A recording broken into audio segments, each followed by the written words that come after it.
Have you ever stopped to consider how much of what we perceive as real is actually a construct? Our senses, our beliefs, our societal conditioning, they all play a massive role in shaping our individual realities. We see the world through a unique lens, and that lens can sometimes limit us, creating boundaries that aren't truly there. Think about it. We often operate within self-imposed limitations, believing we can only achieve certain things or experience specific outcomes. We tell ourselves stories about what's possible and what's not, and these stories become our reality. But what if those stories are just that, stories?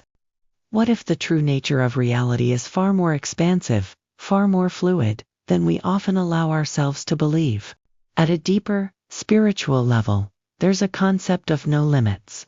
This isn't about denying the physical world or the challenges we face. Instead, it's about recognizing that our potential, our capacity for growth, and our connection to something greater are boundless. It's about understanding that the limitations we perceive are often mental and emotional barriers, rather than inherent truths. When we begin to question our perceived reality, when we gently challenge the narratives we've accepted, we open ourselves up to new possibilities. This journey involves a conscious effort to observe our thoughts without judgment, to understand the origins of our beliefs, and to cultivate a sense of inner freedom. It's about realizing that our consciousness is not confined by the physical form or the external circumstances.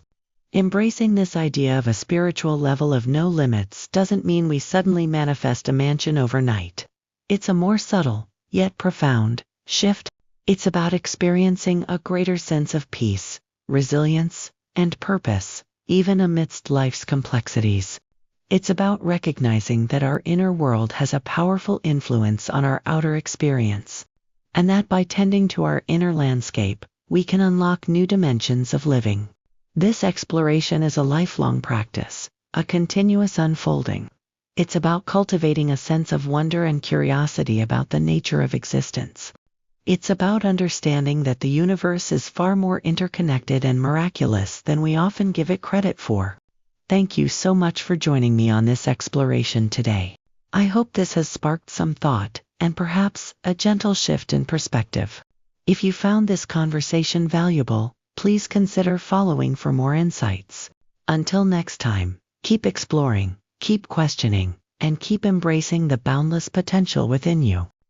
In Plato's allegory of the cave, prisoners mistake shadows on a wall for reality, because it's all they've ever known.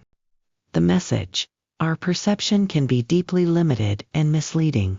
Immanuel Kant argued that we never experience the thing in itself, true reality, only how it appears through our mental framework. In Hindu philosophy, the concept of Maya describes the world as a kind of illusion, not fake, but misunderstood. We take temporary things to be permanent, and the ego to be the true self.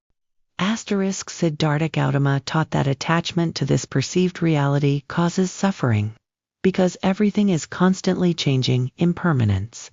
Modern science doesn't say reality is fake, but it does show how indirect our experience is.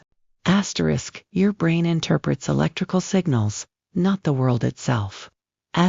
Colors, sounds, even time, are constructed experiences. In quantum mechanics, observation can influence outcomes at a fundamental level, raising questions about objectivity. Movies like The Matrix explore this idea dramatically. What if everything you experience is a simulation? While fictional, it pushes a real question. How would you know if your reality wasn't the base layer? Everyday examples.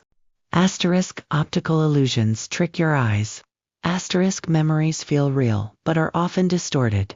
Emotions can reshape how you interpret situations. Why this idea matters. This isn't just theoretical, it can change how you live. You become less attached to rigid beliefs. You question assumptions instead of reacting automatically. You gain a sense of freedom. If reality is partly constructed, you can reshape how you experience it. The illusion of reality doesn't necessarily mean nothing is real. A more useful way to see it is, reality exists, but your version of it is incomplete and filtered.